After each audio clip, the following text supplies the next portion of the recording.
چیزیں نہیں ہے شریعت کی نظر میں، جس کو آپ دنیا سمجھ رہے ہیں وہ دین کا حصہ ہے۔ بہترین صدقہ، ساری کائنات میں جو صدقے کر سکتے ہو اس سب سے بہترین اجر تمہیں اللہ دے گا جو تم اس کے اوپر خرچ کرو گے۔ آپ اس کو اپنے گھر کی نوکرانی نہیں بناؤ گے۔ الحمد للہ وکفى وسلام علی عباده الذین اصطفى، اما بعد فاعوذ باللہ من الشیطان الرجیم، بسم اللہ الرحمن الرحیم، وعاشروہن بالمعروف، وقال النبی صلی اللہ علیہ وسلم اکمل المؤمنین ایمانا احسنهم خلقا وخیارکم خیارکم لأہلہ۔ آج جس موضوع سے متعلق بات کرنے کا ارادہ ہے اس کے بارے میں کبھی بات کرنے نہ کبھی ارادہ کیا، اس وجہ سے کہ ہم کوشش کرتے ہیں کہ باتیں وہ سامنے آئیں جن پر ہمیں عمل کرنے کی ضرورت ہے، جن پر پہلے سے عمل ہو رہا ہو، ان چیزوں کو کیا یاد دلانا، جن پر ہم پہلے سے عمل کرتے رہے ہوں ان کو یاد دلانے کا فائدہ صرف یہ ہے کہ ہمیں اپنے اچھے عمل کا پتہ لگ جاتا ہے کہ ہم شریعت کے راستے پر چل رہے ہیں۔ تو اس وجہ سے مجھے لگتا تھا کہ شاید اس مسئلے کے اندر کوئی بھی کمی نہیں کرتا ہوگا، اور وہ ہے کہ اپنی عورتوں کے ساتھ کیسا برتاؤ کیا جائے۔ جب شادی ہو جاتی ہے تو انسان سب سے پہلا حق اپنی بیوی کا سمجھ لیتا ہے، والدین کے حقوق پیچھے چھوڑ دیتا ہے۔ والدین کے حقوق میں اس کو کوئی توجہ رہتی ہے لیکن برائے نام، یہ عام طور سے ہوتا ہے، اور یہی میرا ذہن بھی تھا کہ بیوی کے حقوق ادا کرنے والے لوگ بہت سارے موجود ہیں، سب ادا کرتے ہیں، بلکہ یہ ہے کہ حقوق سے زیادہ ادا کرتے ہیں۔ اپنے گھر کے اندر بات وہ چل رہی ہوتی ہے جو ادھر کا فرمان ہے، اپنے بہنوں کے ساتھ معاملہ وہ کیا جاتا ہے جو بیوی کا فرمان ہے، اپنے والدین کے ساتھ وہ رویہ رکھا جاتا ہے جتنے کی ادھر سے اجازت ملتی ہے، یہ عموماً ہوتا ہے۔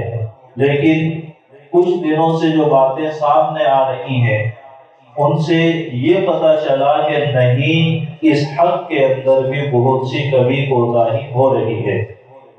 انسان اپنی زندگی جب گزارتا ہے تو ایک لمبا حصہ اس کی زندگی کا 15 سے 20 25 کبھی 30 سال تک کی عمر وہ ہوتی ہے جس میں وہ اکیلا ہوتا ہے، آزاد ہوتا ہے۔ اس نے اپنی زندگی جو گزاری ہے وہ اپنے والدین کے ساتھ گزاری ہے، یا پھر والدین سے دور رہ کر کے دوستوں کے ساتھ گزاری ہے۔ والدین کے ساتھ گزاری ہے تو والدین یا تو اس کے بہت اچھے اور خوش قسمت ہیں کہ ان کی اولاد فرما بردار ہے، تو وہ والدین کے لیے ہمیشہ خوشی کا سامان بنا، اور یا پھر وہ ایک نالائق اور نااہل بیٹا ہے جس نے ساری زندگی اپنے والدین کو پریشان رکھا ہے۔ دوستوں کے ساتھ میں بھی ماحول دونوں طرح کا ہے، کبھی آپ دوستوں کے ساتھ رہتے ہیں بہت اچھے ہیں، اور کبھی کوئی آپ کا دوست ہوتا ہی نہیں۔ لیکن عمر کے اس پڑاؤ کے ختم ہونے پر زندگی جو شروع ہوتی ہے، جس کو آپ کہنے گویا کہ ایک نئی زندگی ہے، وہ ہے جب اب آپ کی ذمہ داریاں بڑھی ہیں۔ والدین کا معاملہ یہ تھا، آپ ان کے حقوق ابھی تک ادا کرتے نہ کرتے اللہ کی رحمت سے اپنا انتظام کر رہے تھے۔ ان کو اللہ نے اتنی ہمت دی تھی، آپ ان کے ساتھ بدتمیزی کرتے تو وہ آپ کو سبق سکھا سکتے تھے، اس میں اتنی طاقت بھی اللہ نے ان کو دی تھی۔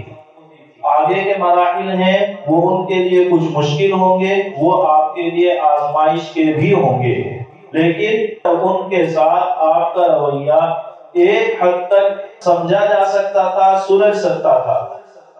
اب جو زندگی ہے وہ زندگی ہے جس کے اندر آپ کو رہنا ہے اور رہنا ہی ہے۔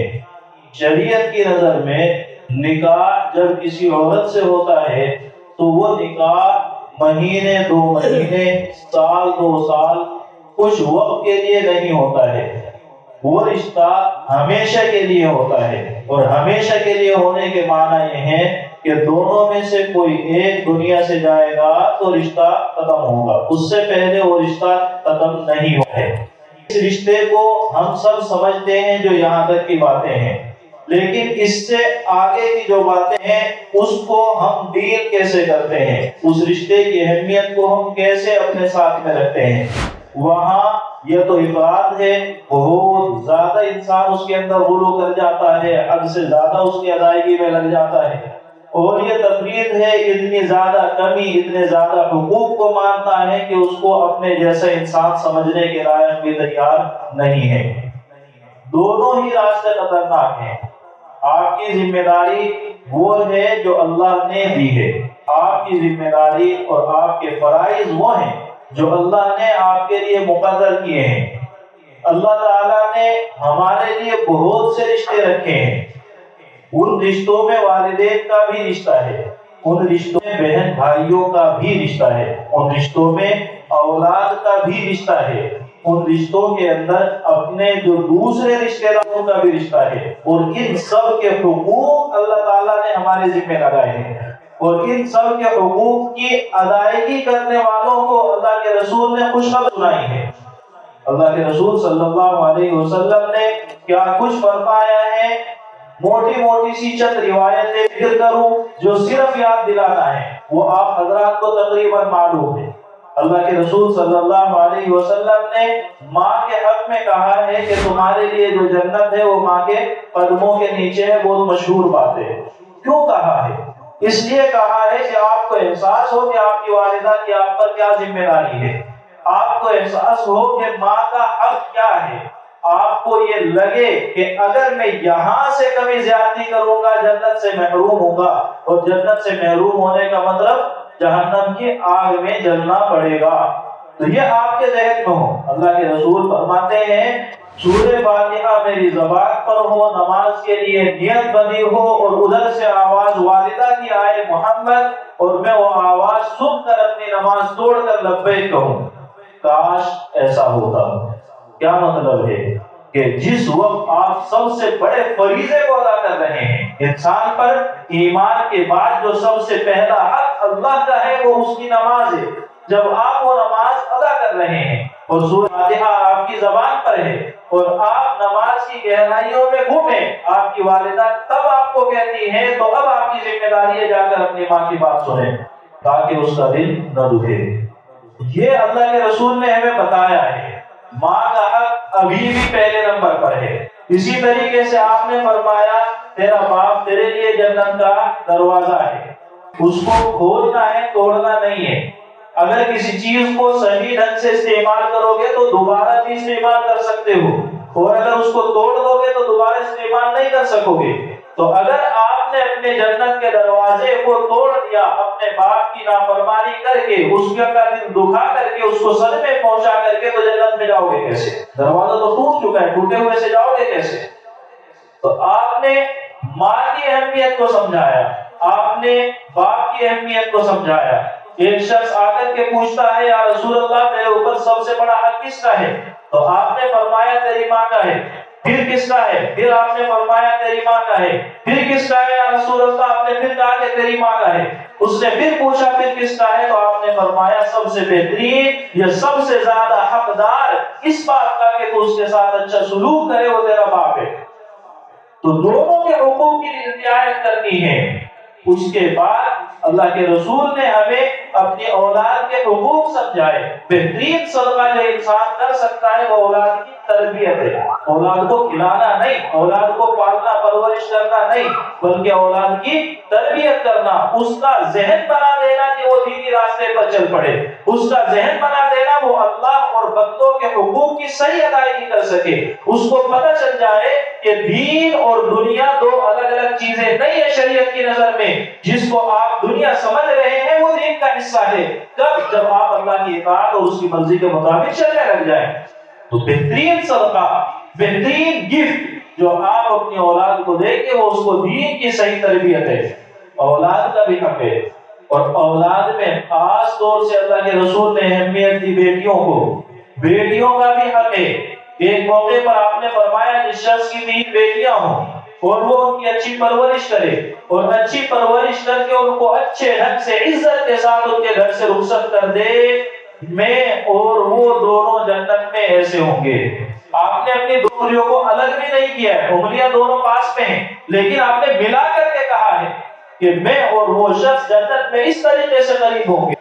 تب جب کوئی اپنی بیٹیوں کی اچھی پرورش کرے، صحابہ میں سے کسی نے عرض کیا یا رسول اللہ اگر بیٹیاں 3 نہیں ہیں 2 ہیں، آپ نے فرمایا 2 ہے تو بھی ایک فضیلت ہے۔ یا رسول اللہ ایک ہی ہے، تو آپ نے فرمایا کہ اگر اچھے ڈھنگ سے عزت کے ساتھ اس کو رخصت کرو گے تو بھی تمہارے لیے یہ اجر ہے۔ کس کے حق میں فرماتے ہیں؟ بیٹی کے حق میں۔ بیٹے کے لیے فضیلتیں بیان کرنے کی ضرورت ہے یا نہیں وہ آپ سب کو پتا ہے۔ بیٹے کو اچھی تربیت دینا یہ فضیلت کی چیز ہے اور ضرورت کی چیز ہے، لیکن بیٹی کی اچھی پرورش بہت زیادہ اہم ہے۔ اس کو دین دینا وقت کی سب سے زیادہ ضرورت اور اس کے ساتھ اچھے ڈھنگ سے ہمدردی کرنا اس سے زیادہ ضروری۔ اللہ کے رسول کے یہاں 7 بیٹے بیٹیاں ہیں، تینوں بیٹے اللہ کے رسول کی زندگی میں دنیا سے رخصت ہو جاتے ہیں۔ 4 بیٹیوں میں سے 3 بیٹیاں آپ کی زندگی میں دنیا سے رخصت ہو جاتی ہیں۔ اللہ کے محبوب رسول کی نسل چل رہی ہے تو آپ کی بیٹی سے چل رہی ہے، تو اگر بیٹی منحوس ہے تو اللہ تعالیٰ اپنے رسول کے لیے ذریعہ کیسے بناتے ہیں؟ تو بیٹی ایک تو منحوس نہیں، دوسرے اس کا گھر میں آنا کوئی برائی کی چیز نہیں، اور اس کی بنیاد پر کسی بہو کے ساتھ میں ظلم کرنا انتہائی بدترین عمل ہے جو ہمارے معاشرے میں بہت زیادہ ترقی کر رہا ہے۔ اسی طریقے سے ایک دوسری برائی بیٹی کے متعلق اللہ کے رسول نے فرمایا، بہترین صدقہ تمہیں بتاؤں کیا ہے؟ اگر خدا نہ خواستہ کبھی ایسا ہو جائے کسی بیٹی کو طلاق ہو جائے اور وہ اپنے گھر آ جائے، اپنے گھر کا مطلب اپنے ماں باپ کے پاس آ جائے، یا ماں باپ دنیا میں نہیں ہے وہ بیٹی اپنے بھائیوں کے پاس آ جائے، اس بیٹی کو کہتے ہیں الابنۃ المردودہ، وہ بیٹی جو کسی وجہ سے اپنے گھر آ گئی ہے، یا تو شوہر کے انتقال کی وجہ سے، یا طلاق کی وجہ سے، یا اس وجہ سے کہ شوہر ظلم و زیادتی کر رہا ہے، طلاق تو نہیں دیا، اس نے زبردستی اس کو گھر سے نکالا ہے طلاق دیے بغیر، اور وہ مہینہ 2 مہینہ آپ کے گھر رہتی ہے، اور اتفاق سے اس کی بدقسمتی کہ آپ اس کے بھائی ہیں، کیونکہ بھائی ایسی بہن کے ساتھ جو رویہ اختیار کرتے ہیں وہ کسی جانور کے ساتھ میں بھی نہیں ہوتا ہے، اس کے ساتھ بھابھیوں کا جو رویہ ہوتا ہے وہ انتہائی ناقابل برداشت ہوتا ہے۔ اللہ کے رسول نے فرمایا بہترین صدقہ وہ ہے جو تم اس بچی پر کرو گے، بہترین صدقہ ساری کائنات میں جو صدقے کر سکتے ہو اس سب سے بہترین اجر تمہیں اللہ دے گا جو تم اس کے اوپر خرچ کرو گے۔ آپ اس کو اپنے گھر کی نوکرانی نہیں بناؤ گے، آپ اس کو اپنی بیوی کی باتی بنا کر کے رکھو گے، اس کو اپنی بہن، اس کو عزت کے لائق سمجھ کر کے رکھو گے، اس کی اچھی ڈھنگ سے دیکھ ریکھ کرو گے، اس کے دل کی تسلی کا سامان بنو گے۔ اللہ کے رسول فرماتے ہیں بہترین خرچہ ہے جو تم اس کے اوپر کر رہے ہو۔ کس کے اوپر؟ ایک بچی کے اوپر۔ کب؟ جبکہ وہ اپنے سسرال کسی ناگہانی حالت کی وجہ سے واپس آ گئی ہے۔ اس سے آگے بڑھ کر جب آپ اس کا حق بھی کھانے بیٹھ جائیں، آپ والدین دنیا سے رخصت ہوئے، ان کی جائیداد میں ان بچیوں کا حق تھا، آپ نے وہ حق ان کو دیا ہی نہیں۔ آپ کیا سمجھتے ہیں اس کے نہ دینے کے بعد جو لقمہ آپ کھا رہے ہیں اس پراپرٹی میں سے جو بھی آ رہا ہے، اب نہیں معلوم کہ اس میں سے کون سا آ رہا ہے کون سا نہیں، آپ کی پوری روزی پورا کھانا جو آپ کے استعمال میں جو چیزیں آ رہی ہیں سب مشتبہ ہے۔ کوئی بھی ایک حلال لقمہ نہیں کہا جائے گا، کوئی بھی ایک استعمال کی چیز کو پاک نہیں کہا جائے گا۔ کب؟ جب آپ اس کے حقوق کو کھا کر کے بیٹھے ہیں۔ تیری شادی پر اتنا خرچہ کر دیا تھا، وہ خرچہ آپ نے اس کی جائیداد دینے کے لیے نہیں کیا تھا، وہ خرچہ اس لیے تھا کہ لوگ کہیں گے دیکھو اس نے کتنی عزت سے اپنی بہن کو رخصت کیا ہے، تو وہ آپ کی نیک نامی یا بدنامی یا موشوں کو داؤ دینے کے لیے تھا، وہ اس کے حق کی ادائیگی نہیں تھی۔ اس کے حق کو آپ کو باقاعدہ ادا کرنا ہے، یہ تمہارا ہے، ایسے ڈھنگ سے اس کو دینا ہے۔ یہ کون لوگ ہیں جو دے رہے ہیں، اور کون لوگ ہیں جو بہنوں کے جانے کے بعد ان سے رشتہ رکھ رہے ہیں، اور کون لوگ ہیں اتفاق سے اگر دے دیا ہے تو پھر واپس وہ بہن عزت کے ساتھ اس گھر میں واپس آ جاتی ہے۔ دیکھیں آپ اپنے آپ کو کس طریقے سے اپنے حقوق کو ہم ضائع کرتے ہیں۔ تو اللہ کے رسول نے ہمیں سکھایا ہے ماں کا بھی حق ہے، اللہ کے رسول نے ہمیں سکھایا ہے آپ کے باپ کا آپ پر حق ہے، اللہ کے رسول ہمیں سمجھاتے ہیں اولاد کا حق ہے، اللہ کے رسول ہمیں سمجھاتے ہیں آپ کی بیٹیوں کی ذمہ داری بڑی نازک بھی ہے اور اہم بھی ہے۔ اللہ کے رسول ہمیں سمجھاتے ہیں خیارکم لأہلہ، آپ کے ان رشتوں کے علاوہ جو رشتے ہیں ان کے ساتھ جن کے برتاؤ اچھے ہیں وہ سب سے بہترین انسان ہے۔ ان سارے معاملات اور تعلقات کے علاوہ اللہ کے رسول ہمیں سمجھاتے ہیں کہ وہ سب سے بہترین انسان ہے، تم میں جس کے اخلاق سب سے بہترین ہو، اور تمہارے میں سب سے بہترین شخص وہ ہے جو اپنی عورتوں کے ساتھ سب سے بہترین ہوتا ہے، اور یاد رکھو کہ تم میں سب سے بہترین ہو اپنی عورتوں کے حق میں۔ کن کے حق میں؟ ازواج مطہرات کے حق میں جو اللہ کے رسول کی بیویاں ہیں۔ کس رشتے کی آپ بات کر رہے ہیں؟ اس رشتے کی جس کی ہماری نظر میں کوئی اہمیت ہی نہیں ہے۔ دو دوستوں میں ہم بیٹھیں گے، ان کے سامنے اپنی موشوں کو دعوت دے سکے، اس لیے آپ اپنی بیوی کے لیے بعض استعمال کرتے ہیں جو کسی ایک نوکرانی کے لیے استعمال نہیں ہوتے۔ اللہ کے رسول صلی اللہ علیہ وسلم ایک دفعہ گھر میں تشریف لاتے ہیں۔ آپ سب کو پتا ہے جب آپ گھر سے باہر گئے ہوئے ہوں، ہزاروں ٹینشنیں سر پر آتی ہیں، ہزاروں کام آپ کے ساتھ میں ایسے ہوتے ہیں جن کو آپ نہیں چاہتے ہیں۔ ان سارے کاموں کو کرنے کے بعد، جھیلنے کے بعد، برداشت کرنے کے بعد جب انسان گھر میں آتا ہے تو وہ وقت اس کی تسلی کا ہوتا ہے۔ ہم سب اس چیز کو سمجھتے ہیں اور یہیں سے معاملہ خراب ہوتا ہے۔ اللہ کے رسول گھر سے باہر گئے ہوئے ہیں، واپس تشریف لاتے ہیں، حضرت ام سلمہ رضی اللہ عنہا کے یہاں تشریف لائے، آ کر کے پوچھا کھانے کے لیے کچھ ہے؟ وہی جواب جو ہمیں عام طور سے ملتا ہے، لیکن حضرت ام سلمہ رضی اللہ عنہا کے چہرے پر شرمندگی ہے، لجاجت کے ساتھ، انتہائی عاجزی کے ساتھ کہتی ہے یا رسول اللہ آج کچھ نہیں ہے، صرف سرکہ ہے۔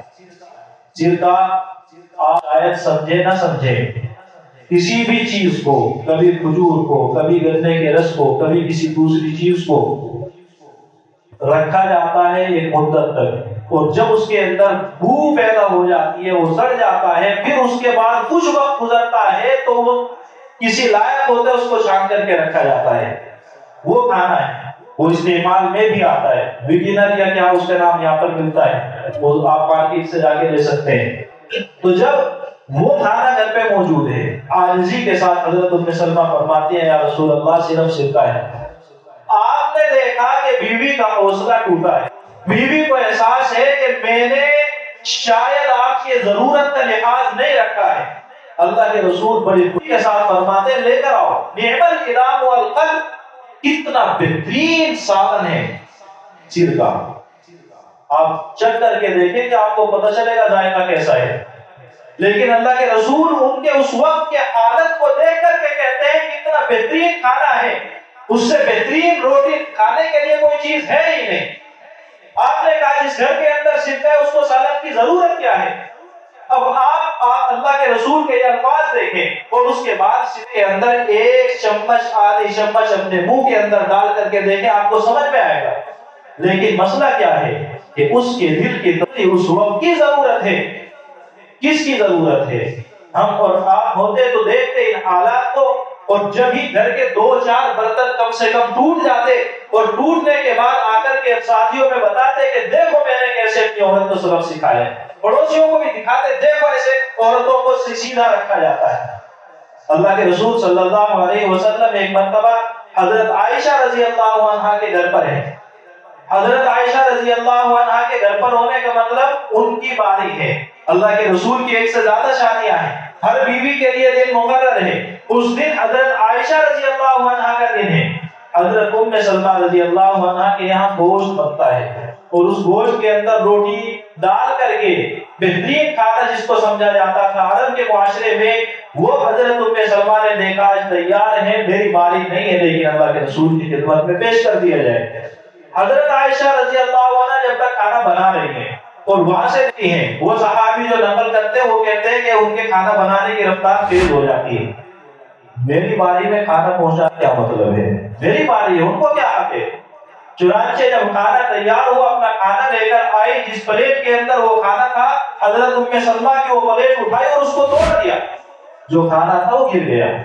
اس موقع پر حضرت ام سلمہ بھی اللہ کے رسول کی بیوی ہیں، جیسے حضرت عائشہ اللہ کے رسول کی بیوی ہے، اور ایک بیوی نے اپنے شوہر کی خدمت کی کوشش کی ہے۔ ہم اور آپ ہوتے یقیناً مستعد، تمہیں کیا ہمت ہے، لیکن اللہ کے رسول خود اپنے ہاتھوں سے وہ برتن کے ٹوٹے ہوئے ٹکڑے اٹھاتے ہیں اور اس کھانے کو سمیٹتے ہیں، اور جو صحابی وہاں موجود ہیں ان کو کہتے ہیں امو کو، تمہاری ماں کو غیرت آ گئی ہے، میرے حق کے اندر کوئی دوسرا دخل دے رہا ہے۔ کیا مطلب ہے؟ حضرت عائشہ اس وقت میں جذبات میں ہیں، اس لیے ان کو ڈانٹ نہیں رہے ہیں، ان کی باتوں کو نظر انداز کر رہے ہیں۔ کیوں کر رہے ہیں؟ کیونکہ واقعتاً بظاہر ان کا حق بن رہا ہے، اور حضرت ام سلمہ نے خوشی سے رکھا ہے تو ان کا بھی دل نہیں دکھنا چاہیے، اور حضرت عائشہ کا بھی نہیں دکھنا چاہیے۔ تو اسلام یہ کیا کہ موقع پر خاموش رہے۔ بعد میں جب غصہ ٹھنڈا ہوا تو کہنے لگے کہ ٹھیک ہے تمہیں غیرت آئی تھی، لیکن جو برتن ان کے توڑے تھے وہ برتن واپس دو، جو کھانا ضائع کیا تھا وہ کھانا واپس دو۔ کون کر رہا ہے؟ اس وقت نہیں، ساری دنیا کے سارے زمانے کا سب سے بہترین انسان کر رہا ہے، جس کی بیوی نے ایسی حرکت کی ہے اس کے ساتھ۔ کیوں کر رہا ہے؟ کیونکہ آپ کو سمجھنا ہے کہ گھر کا نظام دونوں طرف سے چلتا ہے۔ گھر کے نظام کو چلانے میں ہر وقت ہنٹر اور ہر وقت ڈنڈا ہاتھ میں ہونا ہے ضروری نہیں ہے۔ کچھ جگہوں پر برداشت بھی کرنی ہے، کچھ جگہوں پر حالات کا لحاظ بھی کرنا ہے، لیکن دونوں کے تعاون کے ساتھ دونوں کی طرف سے ہمدردی ہو۔ ایک موقع پر اللہ کے رسول نے فرمایا کہ اگر میری شریعت کے اندر سجدہ کرنا کسی کے لیے جائز ہوتا تو میں عورت کو حکم دیتا کہ وہ اپنے شوہر کو سجدہ کرے۔ آپ نے فرمایا بہترین عورت وہ ہے جو اپنے شوہر کی اطاعت کرے۔ اپنے شوہر کی اطاعت کرنے کے معنی یہ ہے کہ شوہر نے کہا ہے یہ کام کرے تو کرے، منع کر دیا ہے تو رک جائے۔ یہ نہیں ہے کہ بعد میں بتا دیں کہ میں نے یہ کام کر دیا ہے، لیکن یہ باتیں عورتوں کو بتانے کی ہیں۔ آپ حضرات کو اگر یہ بتائے جائیں گے آپ یہ والی یاد رکھیں گے، پہلے والی بھول جائیں گے۔ اس لیے ہماری ضرورت یہ ہے کہ ہم اپنے گھر کو مینج کرنے کی کوشش کریں، اپنے گھر کے اندر ایک دوسرے کی عزت کا لحاظ رکھیں۔ آپ اپنے گھر میں وہ وقت دینے کی کوشش کریں جس کی ضرورت ہے۔ یقیناً وقت نکالنا مشکل ہے، لیکن وہ وقت جو آپ اپنے باہر کی محفلوں میں گزارتے ہیں وہ گھر میں گزاریں۔ عورت کے ساتھ میں آپ بےہودہ بے دکی بات کر رہے ہیں اس پر بھی ثواب ہے۔ لغویات ادھر ادھر کی باتیں جن کا کوئی معنی ہی نہیں ہے وہ بیٹھ کر باتیں کریں، ان پر بھی ثواب اللہ دیتا ہے۔ اور ساتھ ٹیڑھی نگاہوں سے غلط ارادے سے آپ دیکھ رہے ہیں جبکہ اس کی کوئی غلطی ہے بھی نہیں، اللہ اس پر بھی پکڑ کرتا ہے۔ اللہ نے دونوں حالتوں کو سامنے رکھا ہے۔ یومئذ تعرضون لا تخفی منکم خافیہ، جس دن قیامت کے دن تمہیں اللہ کے یہاں سامنے پیش کیا جائے گا، اس وقت تمہیں سمجھ میں آ جائے گا کنکیوں سے چھپ کے نگاہوں سے کیا حرکت کرتے تھے۔ اس لیے اللہ کے یہاں جواب سب کو دینا ہے، حقوق سب کے ہیں، البتہ گھر کے نظام کو چلانا بھی ہماری ذمہ ہے۔ اس لیے دونوں چیزوں کو سمجھیں، ایک دوسرے کو رسوا نہ کریں، ایک دوسرے کی عزت کا جنازہ نہ نکالیں، ایک دوسرے کے حقوق کی رعایت جو میں کہتا ہوں عام طور سے ہوتی ہے وہ یہ ہے کہ جو اللہ نے آپ کو کھانے کے لیے دیا ہے یقیناً آپ ان کو کھلاتے ہیں۔ اللہ نے جو رہنے کے لیے آپ کو دیا ہے وہ رہنے کا انتظام آپ ان کے لیے کرتے ہیں۔ اللہ نے جو سہولتیں آپ کو دی ہیں وہ ساری آپ دیتے ہیں، لیکن جہاں آج کل مشکل آ رہی ہے وہ مشکل ہے ان کے ساتھ میں ایک اچھے انسان جیسا برتاؤ کرنے میں، ان کے ساتھ میں نرمی کا معاملہ اختیار کرنے میں۔ اس لیے ہمیں ضرورت اس چیز کی ہے کہ ہم ان چیزوں پر دھیان لگائیں، توجہ دیں۔ اللہ تعالی ہم سب کو سمجھنے کی، عمل کرنے کی توفیق عطا